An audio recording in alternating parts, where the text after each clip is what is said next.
देखो सपो ज्यादातर आप कोशिश किया करो, आप जब भी इंक्लूडेड एंगल मेथड से करो तो आप ट्रैवर्स एंटी क्लॉकवाइज डायरेक्शन में बनाओ। ये एंटी क्लॉकवाइज डायरेक्शन में बनाओ, A B C D E A. Clear? Clear?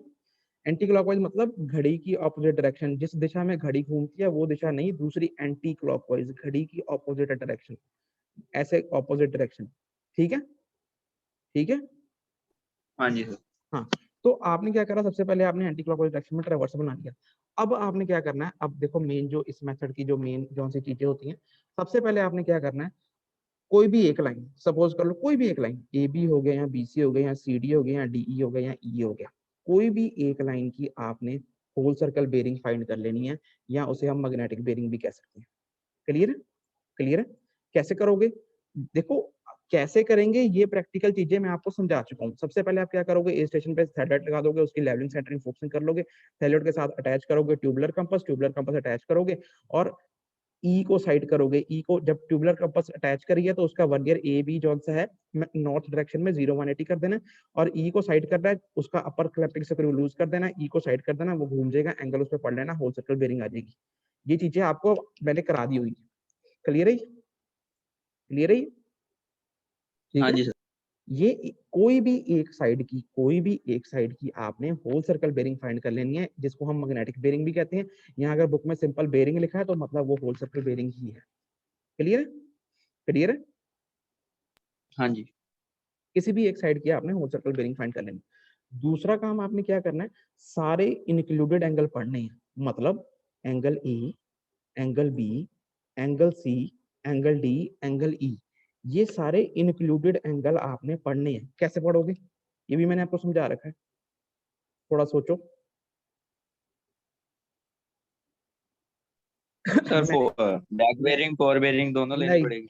नहीं नहीं, वो अब आपने प्रिज्मेटिक कंपास को नहीं, हम थ्रेडलाइट सर्वेइंग कर रहे हैं। मैंने आपको इंक्लूडेड एंगल पढ़ने के कुछ मेथड सिखाए थे, ऑर्डिनरी मेथड, रेपिटेशन मेथड, याद है? हाँ जी हाँ जी। आपने क्या करना है, सपोज कर लो अगर ए के ऊपर ये इंक्लूडेड एंगल पढ़ना है, angle E A B, included angle यही रहेगा ए के ऊपर। हाँ जी हाँ जी। आपने क्या करना है, ए के ऊपर थ्रेडलाइट सेट कर देना है, और रेपिटेशन मेथड से इंक्लूडेड एंगल एंगल ए पढ़ना है। सारा कुछ वैसे ही करना है, सारे स्क्रू वैसे लेवलिंग सेंटरिंग फोकसिंग करके, सारे स्क्रू चला के, upper clamp lower clamp tangential screw सारे चला के, आपने ए को एंगल ए को रीड करना है, दोनों वर्नियर पे सॉरी दोनों फेस लेके, फेस लेफ्ट भी फेस राइट भी। फेस लेफ्ट से 3 सेट बनते हैं, फेस राइट से 3 सेट बनते हैं, 6 सेट बनते हैं। सबका मीन करने के बाद अल्टीमेटली आपने एंगल ए सारे ऑब्जर्वेशन टेबल से निकालना है, जैसे रेपिटेशन मेथड में सिखाया था पूरा डिटेल में। ठीक है ना? ठीक है ना? बट सर एंटी क्लॉकवाइज ही क्यों? मैं आपको कह रहा हूँ ट्रैवर्स जोन सा है, कोशिश करो एंटी क्लॉकवाइज चलाओ। Traverse A B C D E A, traverse anti clockwise चलाओ, एंगल किसी भी दिशा में पढ़ सकते हो। ठीक है? ओके सर ये ओके। इन्होंने यहाँ एरो मारा हुआ एंटी क्लॉकवाइज का, वो कोई जरूरी नहीं है। ट्रैवर्स कोशिश करो, वैसे ट्रैवर्स क्लॉकवाइज भी चल सकता है, एंटी क्लॉकवाइज में एरर के चांस कम होते हैं। ट्रैवर्स एंटी क्लॉकवाइज चलाओ, बाकी जैसे मर्जी करो। जैसे ओके सर। अगर एक एंगल क्लॉकवाइज पढ़ रहे हो तो सारे एंगल क्लॉकवाइज ही पढ़ो, अगर एक एंगल एंटी क्लॉकवाइज पढ़ रहे हो तो सारे एंगल एंटी क्लॉकवाइज पढ़ो, इससे एरर के चांस कम हो जाते हैं। ठीक है? हाँ जी सर। ये कह रहा हूँ। तो आपने रेपिटेशन मेथड देखो, ए के ऊपर कितने 6 सेट बनेंगे, पूरा टेबल बन जाएगा, फेस लेफ्ट फेस राइट, उससे एंगल ए निकालना है। ऐसे ही एंगल बी के ऊपर दोबारा 6 सेट बनेंगे, फेस लेफ्ट फेस राइट से 3 3 सेट। ऐसे ही angle C face left right से 3 3 सेट। ऐसे डी के ऊपर लेफ्ट राइट से 3 3 सेट। ई के ऊपर फेस लेफ्ट राइट से 3 3 सेट। तो आपने सारे इंक्लूडेड एंगल फाइंड करने हैं विद किस मेथड से, सबसे इंपॉर्टेंट मेथड जो कि रेपिटेशन मेथड होता है, जो मैं आपको पहले करा चुका हूँ, टेबल भी समझा चुका हूँ थ्योरी में।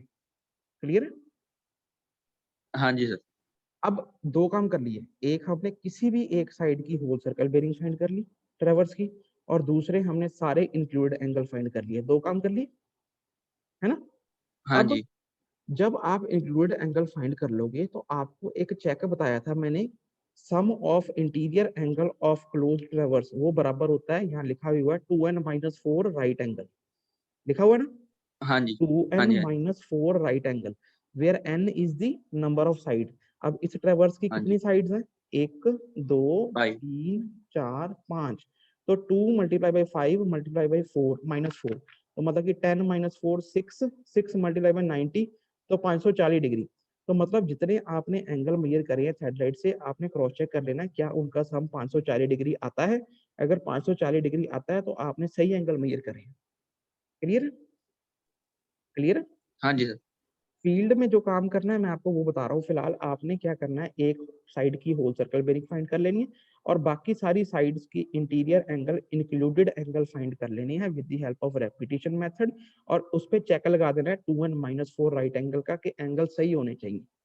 क्लियर? क्लियर? क्लियर सर है? होल सर्कल बेरी वाली कंपास का नाम क्या है? वो उसको हम जो थेडोलाइट के साथ सेट हो जाती है उसको हम कहते हैं ट्यूबुलर कंपास या सर्कुलर कंपास, छोटी कंपास होती है वो। ठीक है, ओके सर। तो ये काम हमारा हो गया। अब तीसरा काम, दो काम हमने कर लिए, एक होल सर्कल बेरिंग पढ़ ली सारी एक साइड की और सारे इंक्लूड एंगल पढ़ लिए।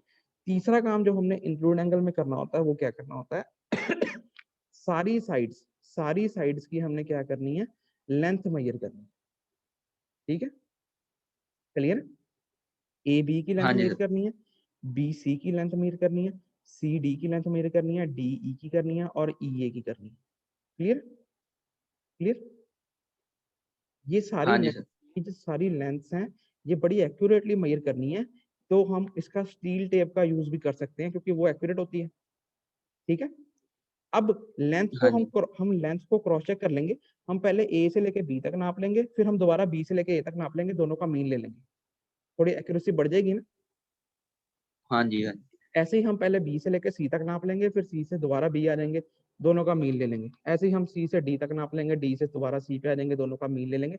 ऐसे सारी साइडों का हमने बेस्ट स्टील टेप यूज कर ली, ऊपर से मीन और ले लिया। एक्यूरेसी हमने सही रखनी है अपनी। क्लियर? क्लियर? Okay sir. तो हमने इस मेथड में सिर्फ तीन ही काम करने होते हैं। एक तो सारे ट्रेवर्स की हमने इंक्लूडेड एंगल फाइंड करने होते हैं रेपिटेशन मेथड से। दूसरा ये लिखा हुआ है, यहाँ पे लिखा मेजर इंटीरियर एंगल्स। ठीक है, ए बी सी डी ई। ठीक है, और फिर जब एंगल फाइंड कर लिए उसके बाद हमने उस पर चेक लगा देना 2n - 4 राइट एंगल का, उसका सम सही क्लियर होना चाहिए। ठीक है, दूसरा काम हमने क्या करना है, किसी भी एक साइड की होल सर्कल बेरिंग नाप लेनी है। वो ये इन्होंने पहले पॉइंट में लिखा, measure the bearing of line A E. ठीक है, तीसरा काम हमने क्या करना है, सारी साइड्स नापनी है अच्छी तरह से कि with steel tape measure A B B C C D D E E A accurately. Clear? Clear? हाँ जी सर। बस ये तीन काम ही करने होते हैं इंक्लूड एंगल में। इतना काम हो गया, फिर हम इसकी कैलकुलेशन करके इसका ट्रेवर्स प्लॉट करते हैं। ठीक है, वो चीज क्या होती है, वो थ्योरेटिकल चीज होती है। प्रैक्टिकल अभी हम पढ़ रहे हैं कि methods of doing third line traversing include angle method में इतना ही हम प्रैक्टिकली परफॉर्म करते हैं। क्लियर है ये? क्लियर है? हाँ जी सर। अब इन एंगल्स को और होल सर्कल बेरिंग को यूज करके कैसे थेडोलाइट रिवर्स शीट के ऊपर प्लॉट करना है, वो सारी थ्योरेटिकल कैलकुलेशंस है, वो हम आगे स्टेप बाय स्टेप स्टडी करेंगे। क्लियर? Okay sir. ठीक, अब ये पहला मेथड हो गया इंक्लूडेड एंगल मेथड, कि हमने दो सक्सेसिव लाइंस के बीच में इंक्लूड एंगल मेजर कर लिया। अब दूसरा मेथड जो सा होता है वो होता है डिफ्लेक्शन एंगल मेथड। ठीक है, डिफ्लेक्शन एंगल मेथड। ठीक है जी, दूसरा मेथड जो सा होता है वो होता है डिफ्लेक्शन एंगल मेथड। अब जैसे आपको फिगर दिख रही है सबको ये, हाँ जी सर। अब डिफ्लेक्शन एंगल मेथड जनरली कहाँ पे यूज होता है, ओपन ट्रैवर्सिंग में यूज होता है। ओपन ट्रैवर्सिंग भी कौन सी वाली, जैसे जो लेंथ वाइज एक्सटेंड करती है। सपोज कर लो कोई रोड हो गया, कोई रेलवे ट्रैक, कैनाल हो गई, ऐसी कोई जो चीज लेंथ में बढ़ती जाती है, उन केस में अगर हमने थर्ड वाइज ट्रैवर्सिंग करनी है तो हम डिफ्लेक्शन एंगल मेथड को यूज करते हैं। क्लियर? क्लियर? हाँ जी। अब इसके अंदर देखो, सबसे पहले ये नीचे दिख रहा है सबको, ये वाला, ये वाले नीचे वाले डायग्राम दिख रहा है सबको, नीचे वाला। हाँ जी। हाँ जी, तो इसके अंदर करना है क्या, सबसे पहले बेसिक तो वही है, सारा सबका बेसिक, सारी सर्वेइंग का बेसिक यही होता है। कोई भी मेथड आपने सर्वे का करना है, सबसे पहले रेकी करोगे। रेकी क्या होती है, रिकॉनेसेंस। रिकॉनेसेंस क्या होती है, आपने फील्ड रेकी करनी है, मेन सर्वे स्टेशन चूज कर लेने हैं, ऐसे स्टेशन चूज करने हैं कि जिससे पिछला स्टेशन और फॉरवर्ड स्टेशन और बैकवर्ड स्टेशन विजिबल रहे, मैक्सिमम रीडिंग निकाल सकें, इंटरविजिबिलिटी बनी रहे, तो हमने रेकी करके मेन सर्वे स्टेशन चूज कर लेंगे। क्लियर? अब सपोज कर लो हमारे मेन सर्वे स्टेशन कौन से आ गए, पी स्टेशन हो गया, क्यू स्टेशन हो गया, आर हो गया, एस हो गया, and so on. Clear? Clear? हाँ क्लियर? जी सर। अब हमने इसके अंदर भी क्या करना है, देखो बेसिक चीजें वही हैं। हम अब हमारे पास लाइनें क्या, अब ऊपर ट्रेवर्स क्या बन गया, पी क्यू आर एस, है ना, है ना, हाँ जी। पी क्यू आर एस, ठीक है। अब हम क्या करेंगे, सबसे पहले मेन हमारा वही काम है, सबसे पहले हम एक लाइन की बेरिंग फाइंड कर लेंगे। स्टार्टिंग लाइन की कर लिया करो, पी क्यू लाइन की होल सर्कल बेरिंग फाइंड करेंगे। कैसे करेंगे, विद द हेल्प ऑफ थ्रेडलाइट। थ्रेडलाइट को पी पे सेट कर लेंगे, लेवलिंग सेंटरिंग फोकसिंग करके ट्यूबुलर कंपास अटैच कर लेंगे। जैसे आपको बताया था कि कैसे बेरिंग फाइंड करते हैं किसी भी लाइन की थ्रेडलाइट से, पी क्यू लाइन की हमने बेरिंग फाइंड कर लेनी है। क्लियर, पहला काम क्लियर। हाँ जी। दूसरा काम हमारा क्या है, अब दूसरा काम ध्यान से देखो, दूसरा काम है इसके अंदर, जैसे कि इसका नाम बताता है, इसके अंदर हमने डिफ्लेक्शन एंगल पढ़ने होते हैं। इसके अंदर हमने डिफ्लेक्शन एंगल पढ़ने होते हैं। वो कैसे पढ़ेंगे, हम क्या करेंगे, क्यू पॉइंट पे जाएंगे, क्यू पॉइंट के ऊपर सारी टेम्परेचर एडजस्टमेंट कर लेंगे, लेवलिंग सेंटरिंग फोकसिंग कर लेंगे, हो जाएगी।